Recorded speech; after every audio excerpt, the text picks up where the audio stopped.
good friend from San Diego growing up. And love you, Mark.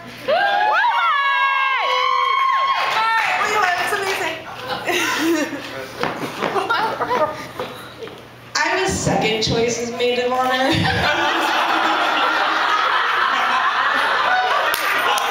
know where I stand. No, it's okay. Because if you guys knew Mark, I'm a maid of honor. man of honor. Man of honor. Evening, everybody. My name is Mark. I've had the pleasure of knowing Arlene for the past 20 years or so. I first met Arlene during the summer of '92. We were taking summer school chemistry course together. And I was just starting high school, and immediately that summer, Arlene, as well as the rest of the girls, really took me under their wing and really acted as sisters I've never really had, but always had. I was also Arlene's prom date, but not because of choice. Her boyfriend at the time actually broke his leg, and Arlene needed a dance partner, so I was always the go-to dance guy. So while each of us have stories about how we met Arlene and maybe Dan, I know that there are some things that are universal, especially around Arlene. She's the friend that you can count on and call on for matters big and small. She's the friend that you can count on to drop everything at any moment, whenever you need her. She's a friend that you're proud and happy to call a friend. So while the Jewish community has their JAPs, their Jewish American princesses, we also actually have our FAPs, our Filipino American princess. Arlene's one of them. Dan, I'm sure you already know this, but when she says something that she wants or she mentions she likes something, she's expecting you to do something about it, so take note. So aside, which is a given from her family and friends, Arlene has had 3 major loves in her life, and I call it the DVD. Duke, Vegas, and Dan. I still remember the first time all of us had a chance to really meet Dan. It was during our friend Winnie's wedding in Hawaii. Arlene hadn't dated anyone for quite some time and had really grown to become self-sufficient, independent, I don't need anybody. Or at least she played that way. But, so it took us by surprise to hear Arlene talk so adoringly about this guy named Dan. I was like, who is this Dan? Right? But immediately you can tell by the spark in her eyes that there was something going on that was a little bit different with Dan. Plus they couldn't keep their hands off each other. You guys remember that? Yeah! Yes!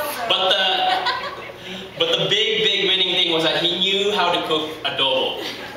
And Arlene was so proud of that because one of his best friends, I think, growing up was Filipino. There he goes! And he can cook a mean adobo. Like a challenge probably a lot of you guys. So we were all down for Dan's adobo. So over 20 years, 1992, we've met. A lot of things have changed over the past 20 years. Back in 1992, if you guys think back, Clinton just got elected for the first time. Rodney King riots in LA, Barcelona Olympics. South Africa voted to end apartheid. Color Me Bad and Crisscross were on top of the charts. No new kids? What? Well, they're there too. They're still here.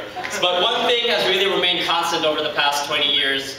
And at least for me, and that's really been kind of the presence of Arlene, and not only in my life, but I'm sure a lot of people's lives. So in thinking of what to write to her today, what I wanted to do was write a letter to the 15-year-old Arlene to tell her what life is going to be like for this little girl from the hood. Dear Arlene, hey girl, I'm writing from the future. Guess what? It's your wedding day. I wish you could see just how beautiful and radiant you look on your special day. The thick glasses and the braces do finally come off. Sadly to say, you don't become a professional field hockey player. However, your field hockey skills are very evident when you are on a rock band, especially on the drums.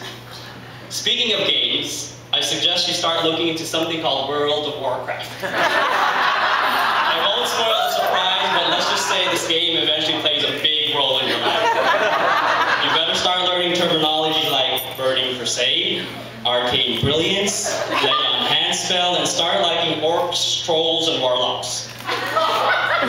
Take this time to soak in and absorb all of San Diego. Your time here is apparently limited. And apparently, you really like the OC. 20 years later, the 2-story McDonald's is still on Paradise Hills. Don't sweat the small stuff, Arlene. Believe it or not, life will never feel or can feel this carefree again. Hug your brothers. They love and look up to you so much.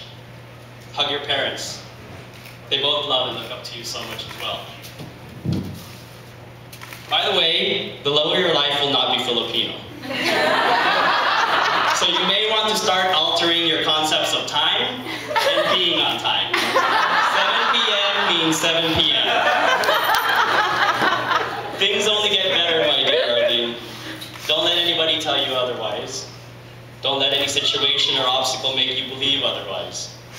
Dreams do come true, Arlene, and Prince Charmings do exist and finally come. Dream big, love big, live big. You're well on your way to marching down the yellow brick road. So with that, I'm going to ask everybody to raise their hands, their glasses, make it rain, whatever. This toast is very simple. This is a toast to life, to laughter, and to your happily ever after. Cheers.